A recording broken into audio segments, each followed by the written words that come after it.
سب سے پہلی بات یہ سمجھ لیں اعتکاف کہتے کسے ہیں. اعتکاف جو ہے اللہ تبارک و تعالیٰ کی رضا کے لیے رمضان کے آخری عشرے میں مسجد میں اپنے آپ کو وقف کر لینا.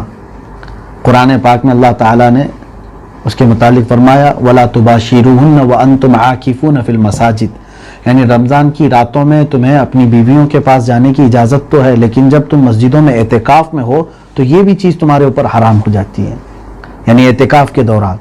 اب اعتکاف میں روزہ بھی شرط ہے آپ کے، بغیر روزے کے آپ کا اعتکاف درست نہیں ہے. رمضان کی 20ویں روزے کا اختتام ہوگا، 21ویں شب شروع ہونے جا رہی ہوگی، مغرب سے پہلے پہلے مسجد میں چلا جائے اور 10 دن کی یا چاند نکلنے تک، یعنی شوال کا چاند نظر آنے تک وہ مسجد میں ہی رہے گا اور ساری چیزیں مسجد کے اندر ہی اس کی ہوں گی، یعنی وہ کھانا پانی اور سونا، اس کے لیے تمام چیزیں مسجد کا ایک کوئی حصہ خاص کر لے، وہیں پر وہ اعتکاف کرے گا.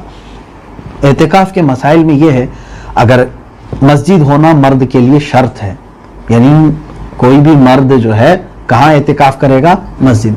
اس مسجد میں جس مسجد میں 5 وقتہ نمازیں ہوتی ہیں، امام مؤذن مقرر ہیں، ایسے نہیں کہ ٹیمپرری کوئی جو ہے ایک روم قائم کر لیا اور یہاں مسجد نماز ہو رہی ہے اور اس میں اعتکاف کر لیا.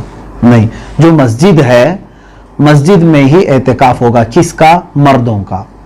اور اگر مسجد میں جانے کی پرمیشن آج کے دور میں تمہیں نہیں مل رہی ہے تو سمجھ لیں آپ سے اعتکاف ساقط ہو گیا، کیونکہ اعتکاف جو ہے سنت مؤکدہ علی الکفایہ، جس کا مطلب یہ ہوا کہ پورے محلے میں یا شہر میں ایک نے بھی اعتکاف کر لیا تو سارے لوگوں کے اوپر سے وہ ذمہ داری ختم ہو گئی.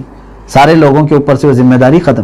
کوئی ایک بھی اعتکاف نہیں کیا تو پورے شہر والے گنہگار ہوں گے.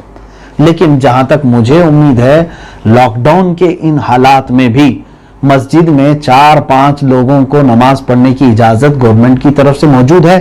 امام ہے، مؤذن ہے اور دوسرے 3 سٹاف پڑھ ہی رہے ہیں. تو کیوں نہ آپ مسجد میں ایک آدمی کو داخل کریں اعتکاف کے لیے. ایک آدمی اعتکاف کے لیے بیٹھ جائے، وہ آنا جانا نہ کرے، مسجد میں رہ سکتا ہے آخری عشرے میں، تو آپ کی ذمہ داری ختم ہو گئی. ہر ایک کو، جیسے سالوں میں اکثر اب دیکھنے کو یہ مل رہا ہے، مسجدوں میں اب تھوڑا سا اعتکاف کرنے والوں کی کثرت ہونے لگ گئی. پچھلے چند سالوں سے 40 لوگ، 50 لوگ بیٹھنے لگ گئے تھے. اب ضروری نہیں سارے لوگ اعتکاف میں بیٹھیں، آپ سب پر واجب نہیں ہے، آپ سب کے اوپر واجب نہیں ہے. ایک آدمی بھی بیٹھتا ہے تو سارے آپ بری الذمہ ہو جائیں گے. تو ایک آدمی کو مسجد میں داخل کروائیں، یا جو وہاں پر نماز پڑھا رہے ہیں، مؤذن ہو، امام ہو، ان سے ہی کہہ لیں، یا اسٹاف کا کوئی آدمی ہو کہ تم ہی اعتکاف میں بیٹھ جاؤ. ان کی ضروریات کا خیال دوسرے لوگ کریں. یہ لاک ڈاؤن کے حالات میں سوال یہی کیا گیا ہے کہ لاک ڈاؤن میں اعتکاف کیسے کریں، تو میں یہی بتا رہا ہوں.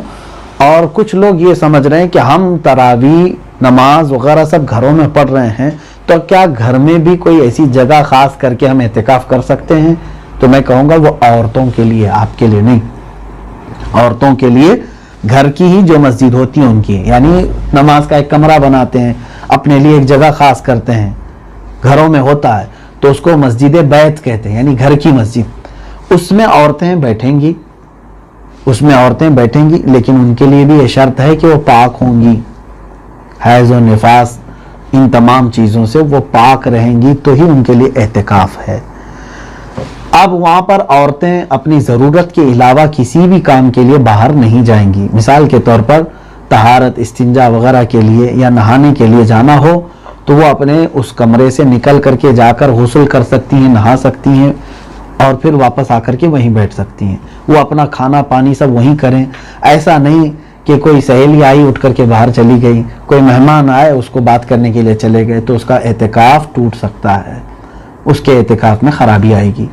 تو عورتوں کے لیے یہ مسائل ہے. اب مردوں کے لیے گھروں میں اعتکاف ہے ہی نہیں، تو پھر میں کیا مردوں کے مسائل بتاؤں. مردوں کے لیے صرف مسجد میں ہی ہے کہ مسجد ہونا ان کے لیے شرط ہے، بغیر مسجد کے وہ اعتکاف نہیں ہوگا. دوسرے کچھ عورتوں نے یہ بھی سوال کیا ہے کہ ہم ختم القرآن میں شامل ہیں، ہم جو صبح قرآن پڑھ رہے ہیں الحمدللہ اس میں دور دراز سے سارے لوگ، مرد بھی ہیں، عورتیں بھی ہیں، بچے بھی ہیں. تو عورتیں یہ سوال کر رہی ہیں کہ ہم قرآن پاک کی تلاوت اس میں جاری رکھیں اعتکاف میں، یا اس موبائل کے ذریعے، یا کیسے کریں؟ میرے عزیزو، قرآن پاک تو آپ کے لیے بہت ہی ثواب کا کام ہے. رمضان میں سب سے بڑی عبادت ہے آپ کے لیے قرآن کی تلاوت. رمضان اور قرآن دونوں کا بہت گہرا رشتہ ہے, آپ اس سے دور نہ ہوں, بلکہ میں کہوں گا کہ اعتکاف میں بھی آپ اس ختم القرآن سے جڑے رہیں. ہاں, سوال اگر آپ کا یہ ہے کہ موبائل ہم استعمال کر سکتے ہیں یا نہیں, تو یہ سمجھ کر کے چلیں کہ موبائل اچھے کاموں کے لیے بھی استعمال ہو رہا ہے, برے کاموں کے لیے بھی. یہ آپ کے اوپر ہے, آپ کس کام کے لیے استعمال کرتے ہیں.